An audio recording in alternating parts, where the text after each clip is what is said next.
안녕하십니까 미스터 킹콩입니다.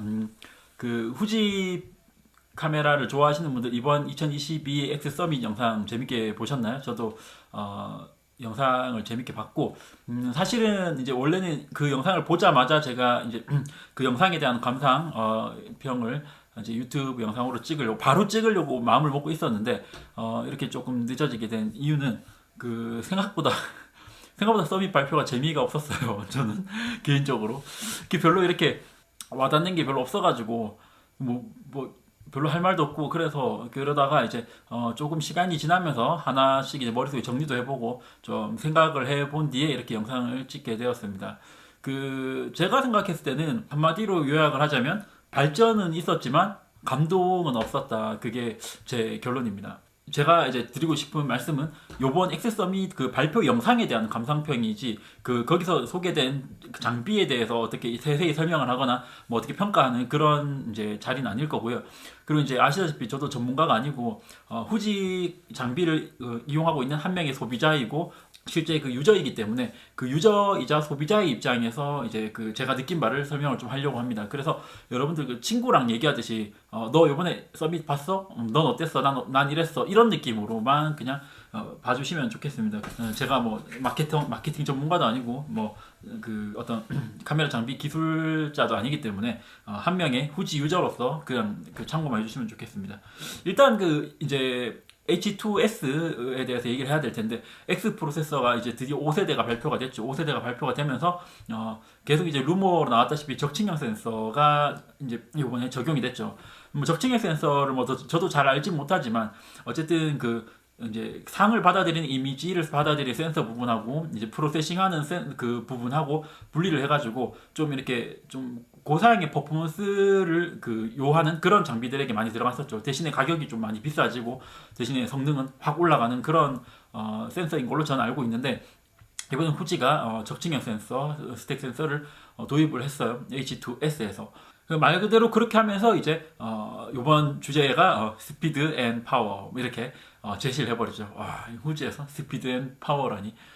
제가 뭐 후지 카메라를 오래 써오면서 그 매번 서밋 영상을 전 이렇게 서밋 영상을 보거나 이런 걸 별로 좋아하진 않거든요. 제가 개인적으로는 스피드 앤 파워 이런 걸 얘기하는 거는 뭐 거의 처음이지 않을까 싶어요. 뭐 카메라라는 게 항상 이제 속도나 이런 퍼포먼스는 계속 발달은 해왔지만 대놓고 이렇게 스피드 앤 파워라고 이제 앞에 내세운 거는 처음인 것 같습니다. 그렇게 하면서 이제 요번에 계기로 이제 후지 유저들도 아마 조금 이제 노선 정리가 되었다고 느끼시는 게 H 시리즈가 조금 상급 플래그십 라인인 걸로 정리가 좀 되는 것 같죠. 예전에는 그 이제 T4 한 자리 계열이나 프로 3, 프로 한 자리 계열 그리고 H1이 있었는데 뭐 세 개가 동급이다 이러신 분들도 있었고 대개가 그렇게 얘기를 했었고 일부는 H는 조금 상급 버전이다 이렇게 얘기하시는 분도 그때도 있었습니다. 그런데 요번에 확실히 H 라인은 좀 상위 버전이 될 것 같죠. 아무래도 물론 여러분들 H1이 나오고 T3, T4가 나오면서 H1 구매하신 분들이 좀 뒤통수를 맞으시는 그런 경험이 있었기 때문에 또 T5가 나와 봐야 알긴 합니다. 하지만 이번에 이제 그 서밍 영상에서 보여준 그런 어떤 뉘앙스는 H라인이 최상급의 라인인 것 같은 그런 노선 정리가 좀 되는 그런 느낌이었죠. 그렇게 되면서 이제 그 후지 카메라의 그 어떤 등급이 좀 이제 라인업이 좀 정리가 된 것 같은데 물론 T5가 나와봐야 됩니다. 자, 그렇게 하면서 이제 가장 특징적인 것으로는 이제 그 전자 셔터 기준으로 뭐 40연사까지 이제 연사가 되고 뭐 AF가 굉장히 빨라지고 이제 AF를 그 계속 실시간으로 처리를 하니까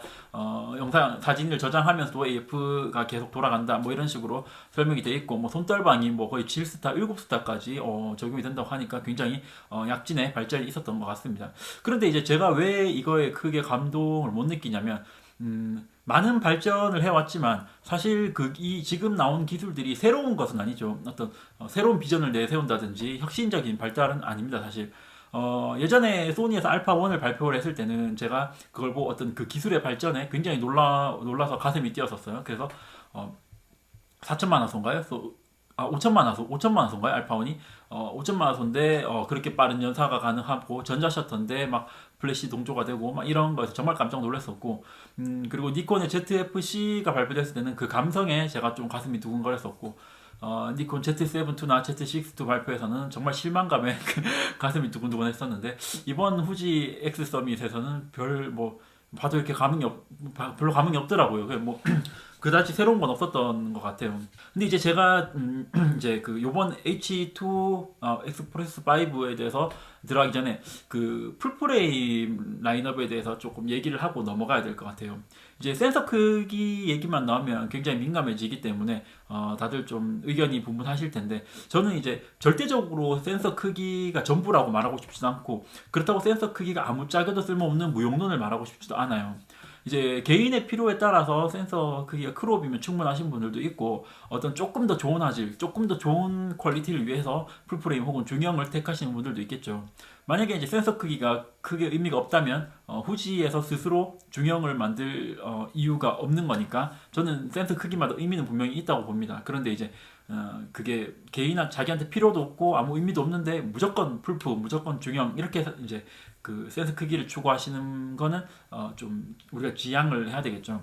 그런데 보면 그 현대 카메라의 기준이 풀프레임이 되어 있죠. 그 화각을 얘기할 때도 풀프로 환산하고, 오히려 중형 렌즈들도 오히려 풀프로 환산을 해서 우리가 풀프 기준으로 주로 얘기를 하게 되는데, 그리고 시장에 이제 많은 기준이 풀프 라인 되어 있죠. 실제 판매량은 이제 크롭 라인이 이제 초보자들한테 많이 팔린다고 하지만, 실제 우리가 많이 하는 기술의 그 기준은 풀프레임이 되어 있죠.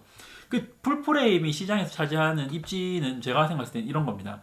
그 카메라가 갖는 성능 중에 퍼포먼스, 그러니까 얼마나 빠르냐, 뭐 빨리 초점을 잡고 연사를 빨리 해서 사진을 많이 버퍼를 비우면서 저장할 수 있느냐는 퍼포먼스 부분이 있고, 좋은 퀄리티의 사진 결과물을 만들 수 있는 능력, 이 두 가지를 봤을 때 풀프레임은 이 두 개의 정말 그 합리적인 그 타협점이라고 저는 생각을 해요.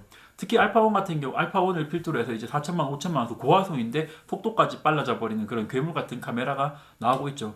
그런데 이제 중형으로 넘어가게 되면 당연히 그 결과물의 퀄리티는 좋겠지만 굉장히 느려지고, AF도 느리고, 사진을 처리하는 속도도 느려지는 거고, 카메라가 작아지면 물론 이렇게 휴대성이 좋아지고 하지만 퀄리티는 당연히 센서 크기에 따라서 조금씩 나빠질 것이니까, 풀프레임이 그 어떤 중간의 접점을 굉장히 잘 차지를 하고 있죠. 지금 현재로서는 이제 장비라는 게 그래요. 장비라는 게 항상 이제 그 예술에는 어떤 우리가 우열을 가릴 수가 없지만, 장비는 어쨌든 제조사에서 급을 나눠서 내놓잖아요. 우리가 자동차를 사더라도 BMW도 뭐 3시리즈, 5시리즈, 7시리즈 이렇게 있고, 뭐 우리 국산 자동차여도 2000cc 중형급이 있고, 뭐 제네시스급이 있고, 뭐 이렇게 제네시스도 뭐 더 위에 급이고, 뭐 G80이 있고, G90이 있고, G70, G60이 있듯이 이렇게 그 급이 있잖아요. 급이 있기 때문에 우리가 느꼈을 때 물론 가장 돈만 많고 여유가 된다면 가장 최상위의 급의 플래그십을 사면 좋지만, 현실적으로 그러지 못하기 때문에 이 정도는 돼야 한다는 기준이 있잖아요. 예전엔 자동차 같은 경우는 중형 2000cc 중형이 좀 그저 어떤 기준이 됐었죠. 지금은 좀 많이 바뀌었지만, 그런 차원에서 현재 카메라 시장에서는 풀프레임이 어떤 기준의 역할을 하고 있는 거죠. 카메라 풀프 정도는 돼야 기본 이 정도 돼야지, 이런 어떤 위치를 차지하고 있는 거고, 그 풀프레임 라인업들이 카메라 시장에서 그 부분이 굉장히 잘한 것 같아요. 실제로 그게 그렇든 안 그렇든 소비자들은 어쨌든 심리적으로 그 소비를 하고 구매를 하잖아요. 그런 면에서 풀프레임이 굉장히 입지를 잘 다져놨다는 생각은 듭니다. 그런데 이번에 H2S가 나오면서 스피드 앤 파워를 이제 스스로 주창을 했죠. 그러면서 제가 봤을 때는 그 얼마 전에 이제 캐논의 R7의 이제 상세 스펙이 다 나온 걸 알고 있는데, 한 3천만 화소 정도 되는 것 같고, 어쨌든 지금 그 가격대가 한 200만 원 전후가 될 것 같은데, H2S보다는 스펙이 아무래도 낮게 나올 것 같아요. 그런데 H2S가 이렇게 스스로 스피드와 파워를 앞에 내세우면서 스펙 고퍼포먼스를 내세우게 되면, 크롭 바디, APS-C 바디 중에서는 이제 현재로서는 H2S를 따라갈 바디가 없겠죠. 가격도 아마 300만 원 이상이 될 것 같은데, 가격도 이제 따라갈 자가 없게 되는 그런 입지겠죠. 그런데 이렇게 되면 이제 문제가, H2S는 풀프레임이랑 경쟁을 해야 되는 상황이 온다고 저는 생각을 합니다. 기존에도 XT4 같은 경우에, 제가 지금 XT4를 찍고 있는데, XT4 같은 경우는 제가 쓰고 있는 Z7보다 절대 작거나 가볍지 않거든요.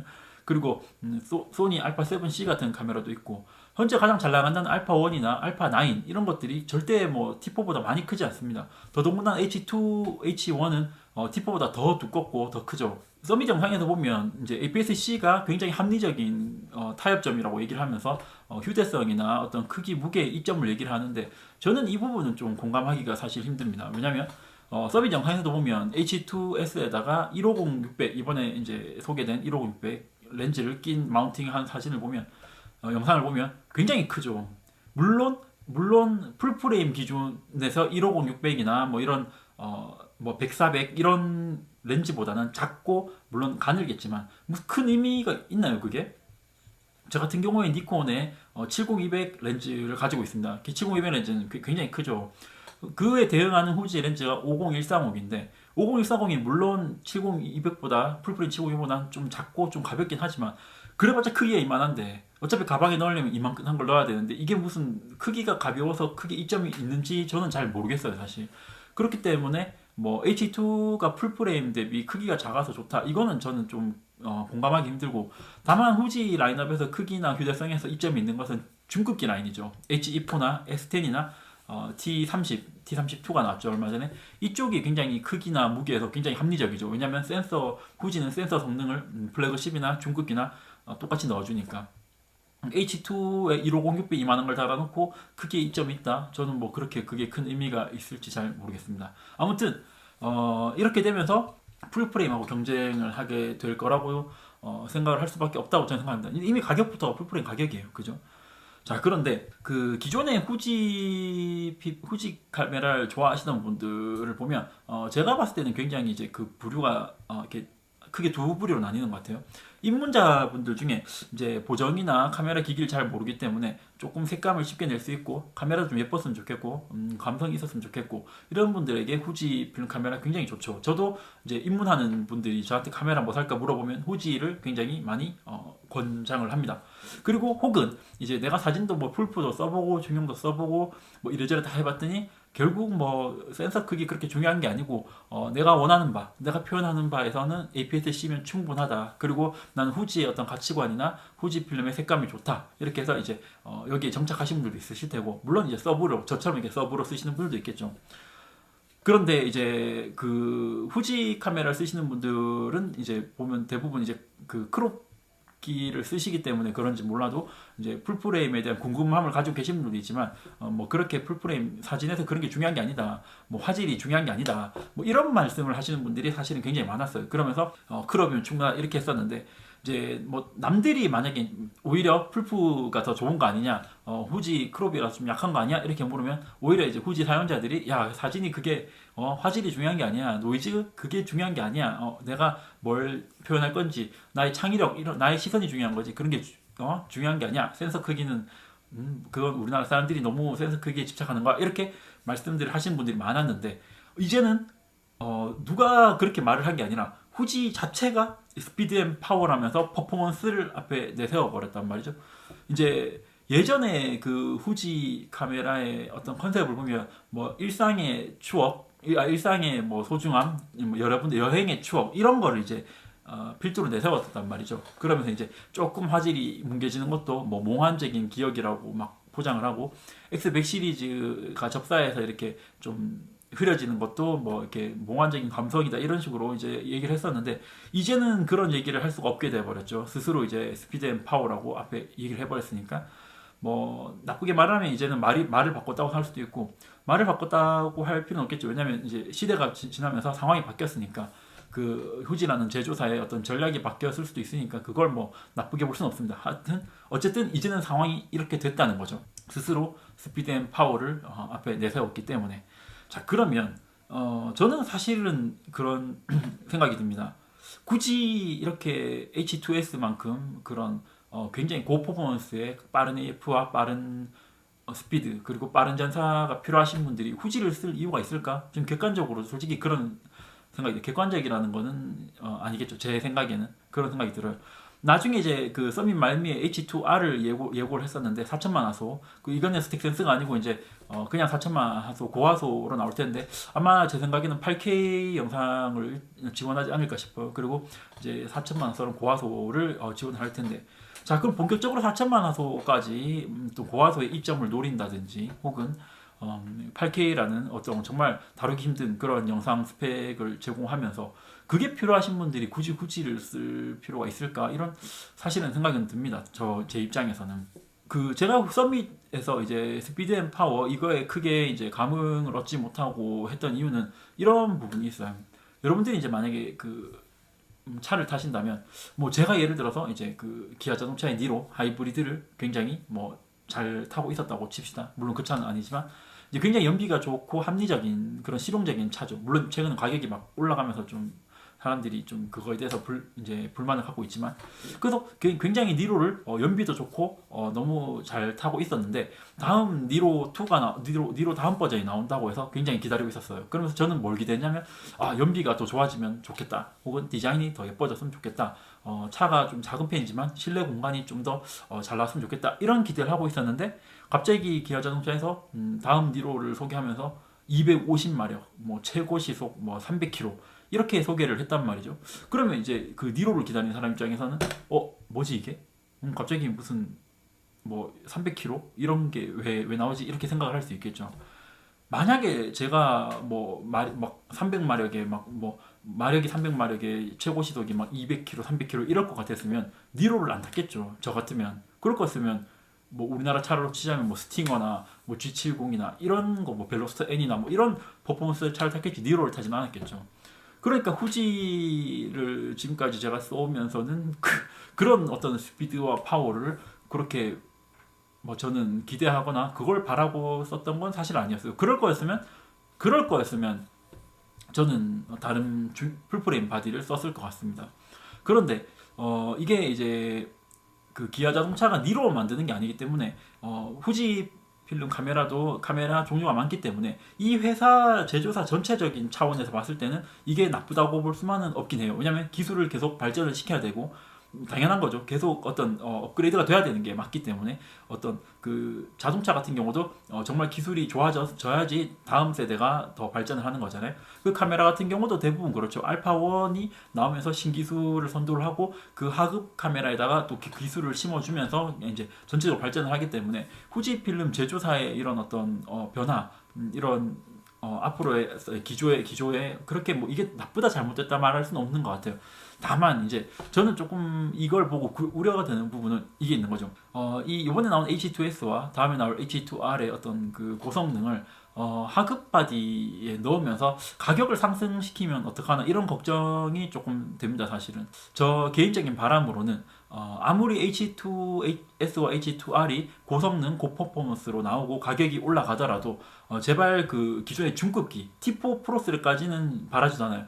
중급기 E4나 S10 그리고 T30 다음에 나올 이런 그 다음 나올 버전들은 금액을 많이 올리지 않고 지금처럼 한 100만 원 초반대에서 구매할 수 있도록 그 라인을 꼭 좀 지켜줬으면 좋겠는데 문제는 지금까지 후지 필름이 그 H2S의 적층형 센서 그리고 H2R에 나올 4천만 화소를 연구 개발을 하면서 많은 비용이 들었을 거란 말이죠. 연구 개발비가.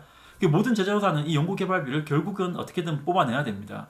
그래서 더더욱 H2S와 H2R이 잘 돼서 대박이 나야지 된다고 저는 생각을 해요. 그게 안 되면 다른 바디나 다른 렌즈에서 그 연구 개발비의 본전을 찾으려고 할 테니까. 이게 어차피 후지 필름도 결국은 장사하는 사업체잖아요. 그렇기 때문에 적자 보고 장사할 수는 없단 말이죠. 그래서 H2S와 H2R에 들인 그 노력과 비용을 그 빼먹을 수 있을까? 그게 걱정되는 겁니다. 그러니까 그거를 만들었다고 해서 제가 비난하는 게 아니라 너네 그거 만든 거 본전 회수할 수 있겠니? 너 그거 회수 안 되면 이제 다른 바디들 가격 막 올리는 거 아니야? 그리고 다른 거에 막 그렇게 투자 안 하는 거 아니야? 이거를 제가 걱정하는 거죠. 그러면 왜 걱정이 되느냐? 아까 말씀드린 것처럼 만약에 정말 내가 굉장히 빠른 카메라 필요하다. 이번에 X 서밋에서 아주 대놓고 막 날아가는 새, 막 스키, 점프, 막 이런 거, 막 자전거, 막 개가 막 달리고 이런 걸 막 찍는 영상이 나왔죠. 저는 그걸 보고 소니의 발표 영상을 보는 기분이 들었어요. 소니가 굉장히 잘하는 거죠. 리얼타임 트래킹 이런 거. 뭐 AFN은 뭐 소니가 거의 독보적이니까.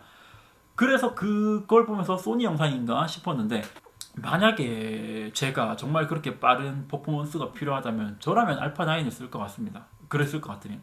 혹은 정말 진지하게 고화소로 이점을 보겠다는 거는 뭐 대형인화라든지 혹은 어떤 뭐 풍경 사진을 좀 찍어서 디테일한 부분에서 이점을 본다든지 뭐 아니면 8K 영상 정말 다루기 힘든 8K 영상을 해서 거의 전문적인 영역이죠. 이렇게 되면 프로 수준의 영상 4K 120p라든지 8K라든지 8K는 뭐 아직 발표가 된 거 아니지만 예상이긴 하지만 8K 영상이라든지 이렇게 하겠다는 거는 프로들을 타겟으로 하겠다거나 혹은 거의 준프로, 나는 아마추어지만 내가 만드는 퀄리티는 거의 프로 수준을 만들고 싶어, 이런 사람들한테 정말 진지하게 임하는 사람들한테 접근을 하겠다는 건데, 과연 그런 분들이 후지를 쓸 이유가 있나요? 그 기존에 잘 돼 있는 그 시스템 라인업이 풀프레임에 있는데, 저였으면 빠른 게 필요하면 알파 9을 살 테고, 뭐 빠른 거 필요 없고 영상도 필요 없고 정말 고화소의 어떤 사진이 필요하다면 저라면 지금이라도 다시 Z7을 살 것 같아요. 저게 지금 뭐 중고가가 한 200만 원 정도밖에 안 되는 걸로 알고 있는데, 그거에다가 그 니콘에서 나온 그 보급형 렌즈들, 조리개 4짜리 줌 렌즈나 1.8짜리 단 렌즈들, 그 극단적으로 얘기해서 개인적으로는 Z7에다가 50mm 1.8, 50mm 1.8이 얼마죠? 지금 기억이 안 나네. 한 5, 60만 원 하나요? 이거 달아서 찍는 게 T4에다가 33mm 1.4 찍는 것보다 더 화질이 좋습니다. 그런데 33mm 1.4 렌즈 가격이 훨씬 비싸죠. 그래서 과연 정말 그런 어떤 고화소의 입점이 필요하신 분들이 후지를 쓸 이유가 있을까? 저 같으면 Z7을 사거나 아니면 그 소니 알파 7 R 시리즈를 사거나 아니면 좀 비싸지만 캐논의 R5를 사거나 이렇게 할 것 같습니다. 아니면 파나소닉의 뭐 S1R 이런 걸 사거나 그렇게 하지 후지로 굳이 그 고화소를 쓸까, 이런 생각이 드는 거죠. 그러면서 사람들이 과연 이걸 타겟으로 할까? 근데 한편으로는 또 그럴 수도 있습니다. 이제 우리가 장비라는 게, 저는 그렇게 생각을 해요. 장비라는 거는 항상 사람이 내가 갖고 있는 장비보다 그 다음 세대가 나오거나, 뭐 제가 XT4를 쓰고 있는데 T5가 나와서 어떤 많은 부분이 업그레이드가 되거나, 혹은 이제 H2S나 H2R이 나와서 이제 제가 쓰는 T4보다 더 좋은 스펙을 가지고 있으면 갖고 싶은 게 당연합니다. 뭐 당연히 이거보다 더 좋은 장비가 있다는데, 컴퓨터를 살 때도 내가 램 16기가만 있어도 충분하지만 뭐 램 32기가로 올릴 수 있으면 올리고 싶은 게 당연한 임시상정인 거죠. 그게 필요하지 않더라도, 혹은 필요하신 분들도 있을 수 있죠. 뭐 이제 좀 고화소의 동영상을 많이 만지신다든지, 아니면 뭐 이러면 램이 더 필요할 수도 있고, 사진을 찍을 때도 조금 정말 나는 좀 이제 뭐 프로로서 업으로서 사진을 찍기 때문에 좋은 퀄리티의 사진이 필요해서 더 필요하신 분들도 있겠죠. 그런데 전자에 말씀드린 것처럼 더 좋은 스펙의 카메라가 나와서 갖고 싶은 마음도 이해를 합니다. 그건 뭐 그게 잘못된 건 아니잖아요. 돈이 있으면 300만 원 주고 H2S 살 수 있겠죠. 그런 분들이 H2S나 H2R을 구매하실 수도 있다고 봐요. 수요가 있겠죠. 그런 수요가. 그런데 정말 진지하게 필요해서, 나는 H2S에 그 나온 막 40연사가 필요해, 그런 어떤 고속의 AF가 필요해, 혹은 H2R에 어떤 고화소 4천만 화소가 필요해, 정말 순수하게 필요하신 분들이라면 후지를 쓸까요? 저는 그럴 것 같으면 풀프레임을 쓰는 게 훨씬 낫다고 생각을 하거든요. 그렇게 되면 제가 봤을 때는 이번에 발표된 H 시스템의 수요는 필요한 사람보다는 갖고 싶은 사람 쪽에 집중되지 않을까. 근데 과연 이런 사람들이 몇 명이나 있을까? 이런 생각이 듭니다. 물론 제가 뭐 마케팅 전문가도 아니고 기술 전문가도 아니기 때문에 이거 뭐 정확하게 예측할 수도 없고, 제 생각과 다르게 대박이 날 수도 있습니다. 그리고 전 대박이 났으면 좋겠어요. 대박이 나서 연구개발비를 후지필름에서 잘 회수를 하기를 정말 진심으로 바라는 바입니다. 아무튼 그 부분이 조금 우려가 된다는 게 제 얘기입니다. 이 정도 했으면 이제 제가 뭘 걱정하는지는 아마 이해를 하셨겠죠. 그리고 아까 얘기를 하다가 이제 그 잠깐 지금 제가 이제 그 T4에다가 18mm 1.4 렌즈를 쓰고 있는데, 18mm 1.4 렌즈에 대한 리뷰를 제가 좀 준비를 하고 있습니다. 조만간 할 텐데, 그 18mm 1.4 렌즈 리뷰 때 얘기를 드리려고 했었는데, 이제 굉장히 렌즈의 화질이 좋죠. 막 뭐 그 차트, MTF 차트 같은 것도 보면 18mm 1.4가 현재 뭐 나와 있는 단렌즈 중에 가장 화질이 좋은데, 제가 느끼기에는 기존의 그 XT4나 이런 후지필름의 바디들이 오히려 바디가 렌즈의 성능을 못 따라간다고 저는 느꼈거든요, 개인적으로. 왜냐면 뭐 이렇게 항상 저는 후지 카메라를 쓰면서 갖는 이제 대표적인 불만 중에 하나가, 이제 피사체가 멀어지거나 피사체가 복잡해지거나 이제 초점과 이렇게 좀 그렇게 되면 이렇게 지렁이처럼 이렇게 뭉개지는 그 증상, 그게 저는 개인적으로는 좀 불만이었어요. 그 해외 유튜버 중에 이제 많이 유명하신 분은 아니지만 포토그래퍼라고 이제 FER 해가지고 포토그래퍼라고 미국에서 굉장히 풍경을 잘 찍으시는 분, 대형 필름으로 찍으시는 분이 있는데 이분도 XT3를 쓰시다가 이제 풍경을 T3로 안 쓰시는 이유가 이제 다 좋은데 이분도 이제 센서 크기 중요하지 않다 이렇게 말씀하시지만 T3의 그 지렁이 효과 때문에 이제 T3를 풍경용으로 안 쓰신다고 하는데 저도 간혹 가다 보면 이 지렁이 효과 때문에 조금 아쉬울 때가 있어요. 그래서 보면 그 오히려 약간 이렇게 좋은 렌즈 18mm 1.4나 33mm 1.4 이렇게 좋은 렌즈들이 나와 있는데 바디가 못 따라가는 게 아닌가 하는 생각을 했었습니다. 그런데 이제 그때도 이제 저뿐만 아니라 많은 분들이 예상하셨겠지만 나중에 나올 이제 그 후지의 바디들이 고화소로 나오지 않겠느냐. 그래서 그에 대응하는 렌즈들이 지금 이렇게 차근차근 준비가 되어 가고 있지 않겠느냐 이런 얘기를 했었고 아마 저도 그게 맞지 않나 이렇게 생각이 듭니다. 그래서 이제 여기서 하나 궁금한 점은 H2R이 나왔을 때 H2R은 어쨌든 고화소 바디니까 어쨌든 고퀄리티의 고화질의 퀄리티를 저희한테 제공해 줄 것으로 예상이 되는데 과연 그 후지 필름의 특유의 뭐 정확하게 원인은 모르겠어요. 저는 개인적으로 프로세싱 과정에서 생기는 게 아닌가 싶은데 그 특유의 그 뭉개지는 듯한 그 느낌을 H2R이 얼만큼 해결을 했을지가 저는 굉장히 궁금해집니다. 두 번째로 H2S 같은 경우에는 4K 120p까지 얘기를 하면서 동영상에 대해서 굉장히 강조를 했는데 후지 필름의 굉장히 큰 취약점이 있죠. 그 동영상 찍을 때 AF 물론 사진 찍을 때도 저는 AFC를 놓지 않아요. 그 못 믿어서. 그래서 다른 제 니콘 Z7 쓸 때보다 오히려 후지를 쓸 때는 더 조심해서 찍거든요. 그 AF가 좀 왔다 갔다 하는 경향이 있어서 근데 특히 동영상 찍을 때 보면 이제 AF가 좀 지 혼자 막 튀는 그런 증상이 있어서 그 많은 분들이 조금 이제 후지 필름을 동영상으로 전문적으로 못 쓰겠다고 하시는 분들이 계신 걸로 알고 있는데 과연 그 동영상에서 그 H2S의 AF가 얼만큼 발전이 됐을지가 또 하나의 포인트라고 생각이 됩니다. 그 제가 리뷰를 이제 계속 찾아보고 있는데 보니까 사진을 찍을 때 AFC는 굉장히 비약적으로 발전을 했다고 얘기를 하는 것 같은데 동영상에서의 그 AF는 조금 아직까지 조금 의문을 제기하는 경우가 있더라고요. 물론 이제 리뷰용으로 제공된 것들은 다 테스트 바디이기 때문에 이제 실제로 상용화가 됐을 때는 아마 이제 개선이 되어서 나올 수도 있습니다. 그래서 현재 그 리뷰만을 가지고는 모든 걸 판단할 수 없지만 과연 실제로 나왔을 때 동영상에서 AF가 어떻게 나올지 그리고 두 번째로 동영상에서 이제 그 후지 쓰시는 분들이 많이 아시는 문제 있죠. 그 렌즈에 줌을 하면 조리개가 튀어서 노출이 막 튀는 경우가 있죠. 근데 이것도 이제 아시는 분들은 아시겠지만 외국의 어떤 분이 리뷰를 했는데 특히 이번에 나온 18120 렌즈로 이제 실험을 했는데 튀는 게 잡혔었죠. 그래서 이거를 해결하지 못한다면 아까 제가 앞에 수도 없이 설명드렸다시피 정말 진지하게 영상을 찍으실 분들에게 과연 H2S가 어필이 될 수 있을지 궁금합니다. 이번에 H2S 나오면서 그 액세서리로 냉각기를 같이 내놨는데 냉각기까지 써가면서 영상을 찍으라는 얘기는 정말 진지하게 영상 찍으라는 거잖아요. 그죠? 저 같은 사람이 이렇게 FHD로 브이로그나 찍고 이런 뭐 떠드는 영상이나 찍는 사람들이 냉각기를 쓰진 않을 거잖아요. 그럼 그 냉각기까지 써서 찍을 정도의 어떤 정말 진지하게 프로 수준의 영상을 찍으시는 분들이 후지를 선택을 할 것인지 이게 저는 이제 앞으로 굉장히 이제 눈여겨봐야 될 주안점이 아닌가 그렇게 생각이 듭니다. 정리하자면 후지 필름의 그 뭉개지는 듯한 이른바 그 지렁이 효과 이게 얼마나 엑스프레스 5세대에서 개선이 됐을지 이게 만약에 개선이 된다 그러면 저는 H2R을 한번 구매를 고려해 볼 수 있을 것 같아요. 2S는 필요가 없어요. 저는 빠른 게 필요가 없기 때문에. 두 번째로 이제 동영상 부분에서 AF가 얼마나 발전을 했을지 그리고 동영상 부분에서 렌즈 줌할 때 그 노출이 튀는 현상 이게 얼마나 해결이 됐을지 그리고 한 가지 더 조금 얘기를 하자면 그 손떨방 그 후지의 손떨방이 이번에 H2S에서 7스탑으로 굉장히 발전을 했다고 얘기를 했는데 이 손떨방이 이렇게 움직이다 보면 튀는 형상이 있어요. 그죠? 예전에 제가 T4 리뷰에서 말씀드렸었는데 그게 과연 해결이 됐을지 이게 굉장히 귀추가 주목되는 바입니다. 그리고 이제 더 멀리 내다보자면 이제 그 향후 바디들에서 중급기 라인들에게 얼마나 기술을 H2S와 H2R의 기술을 얼마나 이전을 해줄 것이며 가격 상승은 얼마나 억제할 수 있을지 그게 좀 궁금해집니다. 한편으로 조금 이제 이런 생각을 해볼 수 있겠죠.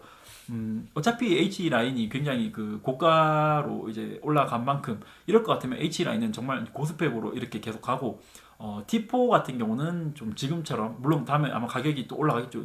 올라갈 테지만 어느 정도의 준수한, 저 정도까지는 필요 없는데 고루고루 동영상도 찍고 사진도 찍고 고루고루 할 수 있는 H2S와 H2R의 중간 버전 정도 되는 뭐 한 3천만 화소 정도 이렇게 나오지 않을까 생각이 되는데, 뭐 센서를 새로 만들 의향이 있다면 그 정도에 대해서 이제 두루두루 쓸 수 있는 어떤 평준화된 그런 어떤 합리적인 모델이 되고, 기왕 이렇게 된 거 프로 시리즈는 아주 이제 이번 프로 3도 좀 변태적인 카메라라고 얘기가 돌았는데 뒤에 이제 액정이 없죠. 그래서 액정이 있죠. 있는데 이제 가려져 있죠. 그래서 이제 아예 프로 시리즈는 좀 더 변태적인 그런 카메라로 되어서 이런 개성과 특징을 분명히 해줬으면 하는 약간 그런 바람도 생깁니다. 뭐 이렇게 하면 대충 이제 그 H2S에 대한 얘기, 그리고 제가 우려되는 점, 그리고 그러니까 앞으로 두고 볼 점, 그리고 향후 이제 후지 필름의 바디들의 이제 미래, 저의 바라는 점, 이런 것까지를 얘기를 드린 것 같고, 그 다음에 이제 간략하게 나머지 부분들 보면 렌즈가 150, 600이 나왔죠. 이제 환산해서 900mm까지이기 때문에 조리개가 8이지만 굉장히 그 장망원 좋아하시는 분들에게는 정말 기쁜 소식이 될 것 같아요. 물론 저는 그렇게 장망원 렌즈를 잘 쓰진 않기 때문에 5200이면 충분하진 않죠. 70300을 빨리 갖고 싶어요. 하지만 돈이 없어서 그런데, 아무튼 150-600이라는 어떤 이런 렌즈가 나온 점, 그리고 이런 렌즈가 나왔다는 게 의미하는 것 자체가 이제 앞으로 정말 스피드 앤 파워, 이거를 좀 더 이제 강력하게 밀고 나가려는 어떤 의도가 보이는 것 같은데, 아무튼 이런 이제 다양한 장망원 렌즈들이 나와주고 있다는 점이 굉장히 좋고, 18120 렌즈도 정말 의외로 파워줌이 들어가면서, 좀 파워줌이 별로 좋아하진 않지만 이제 영상을 전문적으로 하시는 분들에게는 뭐 좋을 수도 있겠죠. 그리고 이제 그 여행용으로 굉장히 폭넓은 그 화각, 그리고 조리개도 4고정이라는 점, 이래서 이게 이제 얼마였죠? 그 899달러였나요? 아무튼 제 기억에 한 100만 원에서 150만 원 사이의 가격이 책정이 될 것 같은데, 그럴 것 같으면 나중에 좀 가격이 떨어지면 한 대 정도 구매하는 것도 괜찮을 것 같은 렌즈였습니다. 뭐 당장 살지는 모르겠지만. 아무튼 그렇고, 그 엑스 서밋 영상을 전반적으로 제가 좀 재미없게 보고 그렇게 가슴이 안 뛴 건 사실이지만, 그래도 조금 이제 여기에 조금 울림이 있었던 게 있었는데, 마지막에 발표했던 단렌즈들입니다. 56mm 1.2가 이제 리뉴얼이 된다고 하는데, 솔직히 56mm 1.2는 이제 저한테 별로 그렇게 큰 관심의 대상 아닙니다. 이게 아마도 아까 말씀드렸다시피 18mm 1.4, 23mm 1.4 리뉴얼, 그리고 33mm 1.4 이런 렌즈들처럼 향후 나올 고화소 바디에 대응하기 위해서 혹은 이제 뭐 좀 50mm 1.2가 초점이 좀 느리다는, AF가 느리다는 그런 평이 있었기 때문에 이런 부분들을 대폭 개선을 하고, 이제 뭐 웨더 레지스트 WR을 넣어서 이렇게 나오지 않을까 생각이 되는데, 뭐 예전에 바디들이 그렇게 리뉴얼되고 있는 거 급하게 지금 막, 그 후지가 굉장히 리뉴얼이 늦었었는데 지금 막 급하게 리뉴얼을 막 하고 있죠. 향후 나올 바디들에게 대응하기 위해서 열심히 하고 있는 것 같아요. 아무튼 그렇고, 그 다음에 나온 렌즈들이 저는 굉장히 기대가 됩니다. 아까 말씀드렸다시피 저는 후지에게 그런 스피드 앤 파워를 기대하지 않았어요, 개인적으로. 그렇기 때문에 일단 먼저 33mm 2.8 매크로, 33mm 2.8인데 매크로라는 게 굉장히 중요하죠. 물론 이제 이게 상세 스펙이 안 나와서 그 배율이 얼마가 될지는 모르겠지만 뭐 크게 기대하지 않습니다. 뭐 등배 이상으로 절대 될 리는 없을 것 같고, 뭐 몇 배율이 될지 모르겠지만 매크로가 들었다는 건 굉장히 좋죠. 왜냐면 어차피 30mm 2.8 렌즈가 환산 45mm이기 때문에 일상 스냅용으로 쓰여질 요소가 굉장히 크고, 바디킷처럼 쓰여질 가능성이 굉장히 큰데, 45mm면 정말 스냅 찍기도 좋죠. 저는 50mm를 좋아하기 때문에 40이나 50이나 그 사이면 거의 비슷합니다, 사실 제가 보기에는. 그래서 45mm라는 어떤 적절한 표준 화각, 그런데 2.8 정도면 스냅 찍는 데는 그렇게 부담이 없고, 크기가 굉장히 작고 무게도 가볍죠. 근데 매크로가 있으면 좋은 이유는, X100 시리즈 같은 경우가 굉장히 스냅에 좋은 게 매크로 기능이 준 매크로가 있어서 그런 거거든요. 이런 매크로가 있어서 꽃을 찍는다든지, 아니면 작은 딱정벌레 같은 걸 찍는다든지, 혹은 음식 사진을 찍을 때 이렇게 다가가고 싶을 때가 있는데, 이때 매크로가 있다는 거는 굉장히 스냅 사진 포토그래퍼들한테는 굉장히 큰 이점이 될 것 같아서, 이 30mm 2.8이 얼마에 나올지는 모르겠지만 굉장히 나오면 하나 사고 싶습니다. 그리고 이것보다 더 기대되는 게, 저는 개인적으로 8mm 3.5 광각 렌즈입니다. 왜냐면 제가 이제 기존에는 그 가방에 언제 쓸지 몰라서 1024 줌 렌즈를 항상 들고 다니거든요. 1024 렌즈도 비교적 크고 무거운 편이기 때문에 이게 은근히 들고 다니는 게 무거워요. 그리고 최대로 넓힌 게 10mm죠. 사실 1024 렌즈는 여행용에 굉장히 좋죠. 왜냐면 15mm에서 한 36mm까지, 그러니까 표준 화각까지 걸쳐 있기 때문에 한 개로 이제 여행을 찍고 가까운 스냅도 찍고 막 넓은 화각도 찍고 이렇게 좋은 렌즈고, 정말 본격적으로 아주 넓은 게 필요하다면 이제 812 렌즈가 있죠. 지금 2.8짜리 있는데 저는 이제 그렇게까지는 필요가 없어서 1024를 쓰고 있습니다. 그런데 만약에 이제 8mm, 8mm면 환산 12mm잖아요. 굉장히 넓은 화가 12mm. 그리고 굉장히 작고 가볍고, 어쨌든 조리개도 제가 쓰고 있는 1024보다는 0.5지만 더 밝고, 그리고 더 넓고, 이렇게 되면 제가 봤을 때는 가방에는 굳이 1024를 넣고 다니지 않고, 1024는 예를 들어 여행용으로 쓰거나 혹은 그 브이로그 동영상 영상용으로 잘 이제 쓰고, 손떨방까지 있잖아요 1024가. 그렇게 쓰고 평소에는 가방에는 저 8mm 3.5 렌즈가 들어가 있지 않을까 하는 생각이 듭니다. 그래서 저는 후지가 아직까지는 완전히 이런 감성을 버리진 않았다는데 약간 조금이나마 안도감을 느꼈습니다. 그리고 요 두 렌즈가 빨리 출시가 돼서 상세 스펙과 상세 가격이 발표가 되었으면 좋겠습니다. 요건 조금 제가 기대가 되고 있어요. 그래서 어쨌든 그 사진을 찍는 사람의 입장에서 장비라는 것은 뭐 뗄래야 뗄 수는 없는 것이고, 그리고 이제 새로운 장비가 나와서 내가 갖고 싶게 그런 느낌을 주는 장비가 나와준다는 것은 굉장히 어떤 기분 좋은 일이기 때문에, 마지막에 그 단렌즈 두 개가 이제 연구 중에 있다고, 개발 중에 있다고 발표해줘서 굉장히 좀 기분이 좋았습니다. 아무튼 그렇고 9월달에 또 엑스 서밋을 한다고 하니까 그때 이제 H2R의 상세 스펙이나 이런 게 어떻게 나올지 좀 기대를 해보고, 앞서 제가 말씀드렸던 어떤 우려사항이 어떻게 되는지도 한번 같이 좀 지켜보고, 향후에 후지필름의 행보가 어떨지 한번 다 같이 이렇게 지켜보는 것도 재미가 있을 것 같습니다. 그리고 뭐 제가 말씀드린 건 이제 한민 후지 오저로서 생각되는 개인적인 판단이기 때문에 뭐 다 맞는 것도 아니고 그냥 드는 생각일 뿐이에요. 친구랑 얘기하신다고 생각하면 되고, 그래도 이제 뭐 반대되는 의견이 있거나 아니면 공감하시는 부분이 있다면 댓글로 남겨주시면 제가 또 그거 보면서 더 공부하고 배우는 그런 기회가 될 수 있을 것 같습니다. 아무튼 또 주저리 떠들다 보니까 굉장히 길었고 말도 빨랐고 굉장히 좀 두서가 없었는데, 아마 그 후지 필름 좋아하시고 이번에 서밋을 보신 분들은 제가 이렇게 막 빨리 막 경험 없이 얘기해도 알아들으실 거라고 생각을 해요. 제가 원래 좀 말이 빠른데 이렇게 막 제가 막 사진 얘기, 카메라 얘기 이런 거 좋아하는 얘기 하면 흥분해서 말이 더 빨라지고 그런 면이 있습니다. 아무튼 좀 이해를 해주시고 다음 서밋 영상 또 기다리면서 오늘 영상은 마치도록 하겠습니다. 긴 영상 봐주셔서 감사합니다.